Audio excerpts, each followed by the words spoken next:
So you see me play the Boris beatdown deck. Let's just get a quick run through it. We've got cheap stuff, as you can note here. Curve ends at 2 Tianas for the 5 mana slot. Otherwise, curve ends at 4. We got a creature suit and then a Shram once. The Champion of the Flame trip, because it's a real powerhouse when you just throw one down, turn 2, throw down a Frenzied Rage or Giant Spectacle. Basically the same card. 2 mana, 1 and a red for a +2/+1 and menace. But on the Champion of Flame it's even +4/+3 basically, so it becomes a 5/4 menace turn 3. It tends to hit hard and give you a 4 turn clock to produce some blockers, but in those turns we still have some nice stuff to do. Get Danita, start in the games we've played here really nicely, reducing the aura and equipment costs is very useful.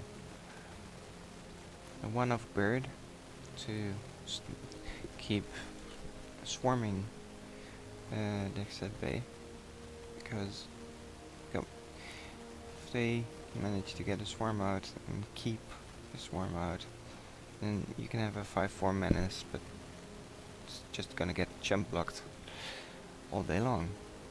Likewise with Valduk. He creates all the tokens, but if they create their own tokens to block with, you can get in kind of a stall, and the bird keeps the crackback away. Some removal in the form of Seal Away to punish attacking creatures,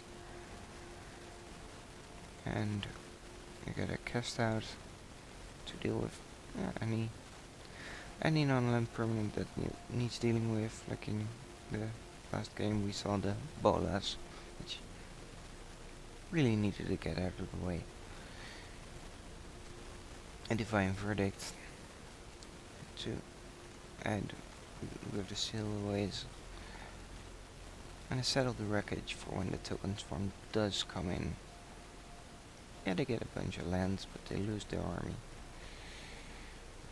Shalai is a nice little attack to give hexproof to everything I control except for Shalai.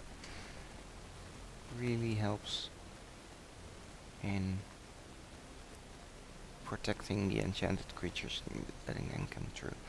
And Tiana, she lets the auras return to my hand, so I'm not that harshly punished when the creatures do get killed.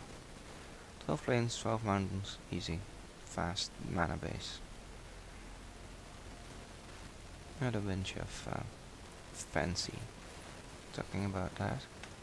I think there was some lands here that I could use. Evolving Wilds I don't really want to use because they're just too slow. Field of Ruin hampers the color demands of the deck, but stuff Rapture Spire is too slow. Coming into play tapped, requiring another land to tap. Then you're in turn 2 tapped lands, and this deck really does not want. However, this one Clifftop Retreat could well be used and with other white, red. We got an inspiring vantage, which is a fast land, which really helps. So we got check land, fast land, and all the stone quarries. They're not that useful here. Likewise, the onshore. They're just not what we need here. So that's the few little tweaks in the deck here. Done. And I hope you like the deck. As you can see, got a bunch. That's even after cleaning up.